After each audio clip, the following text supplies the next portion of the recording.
Hi everyone, we got a bunch of news for Diablo 4 lately, so I want to give you a brief rundown of everything that's going on so that you are best informed. We actually have 4 different topics to go through here. So we have a patch coming up next week, then we have an announcement for the next campfire for Season 8, and we also have a delay of Season 8, so I want to go through that real quick here.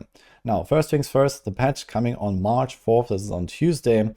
I just went through it. It's not really large. It's not really like a mid-season patch or anything like that. But here are some of the notes that I took on this.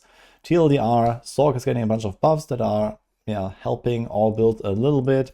Ball Lightning a little bit more than the others.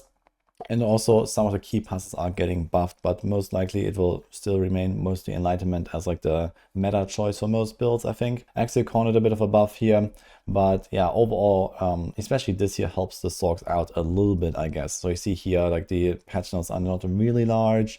Some classes don't even get anything, I believe, but Sorks actually did get a bit of attention here at least. Another thing is also rogues. They got, first of all, a buff from Grow. This affects all minions, but rogues also because of the Shadow Clone, so they can use that power of the Shadow Clone.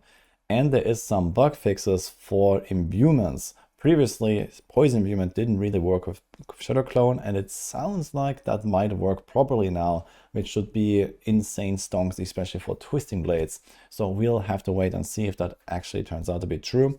But there could be a really powerful build coming up here soon with Poison Imbuement Twisting Blades. Spirit 1 gets like 2 little buffs here for their unique weapons. I'm not sure if that is really gonna move the needle on anything, but the War Crazy can be used on some builds.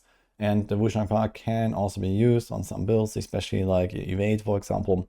So we'll see if that is enough, but it's definitely kind of interesting to make these items a little bit stronger. And then there's a bunch of other small stuff here, like the buffs of the Witch powers, and Waxing Gibbous now has chance for Shred to deal double damage.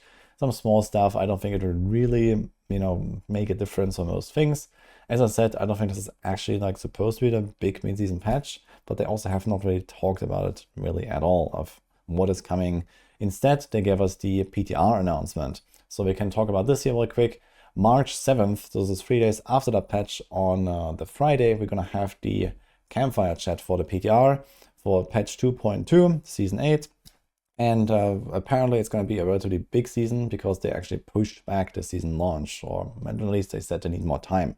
So that sounds like there might be some big stuff coming up. And of course, I'll be there at the 11 a.m. PST. I'll be live streaming it. I'll give my analysis afterwards. So stay tuned for another video of that as well. But be ready. And I also expect that the PTR itself will go live relatively soon after that. So most likely a week after that, even should be on the Tuesday on the 11th, maybe the 18th. So this also doesn't really interfere with any other schedule from ARPGs as far as I can tell. So it's kind of nice. PoE, I expect, for example, to launch 0.2 on the 21st or the 20th of March. So we'll see. But there will be a bit of like time for both games, which is good. And speaking of the delay for Season 8, we have that here. So this was silently changed in-game from 15th of April to 29th of April. This is what you can see in-game when you look at the season journey or something like that. So this was changed like a week ago or something. And then also a few days ago, Rod Ferguson made a tweet confirming this. So the new start date for the Season 8 launch is 29th of April. So it's 2 weeks after the previously announced, or previously at least planned, but they said they need more time. So just keep that date in mind. It's like right at the end of April. But again, I think that should be a relatively good timing, at least when you compare it to, like, for example, last Epoch launching on the 2nd of April, and we have PoE most likely like end of March. So this will be like 1 month into PoE. So it seems like a really good timing here with Diablo 4, PoE, and the other stuff going on. So I'm quite excited to see that we have actually a relatively stretched out schedule here right now. And last but not least, we have a new Goblin event coming up. And not only that, actually, we actually get new goblins permanently in Diablo 4. So if you have played Diablo 3, you will know them. There's like the blue goblin, the gold goblin, the green goblin, and so on. And they are basically copy-pasting them into Diablo 4, which is like a nice little extra. So I just wanted to kind of show this off real quick. Basically, there's one that drops obols, there's one that drops gems, one that drops gold and materials. And then it's like this blue guy that splits into more. And there's also apparently this mythic goblin. Apparently this is going to be really rare, but he will drop a mythic and a spark if you find him. So that's really awesome. and I guess people will be delighted to see that.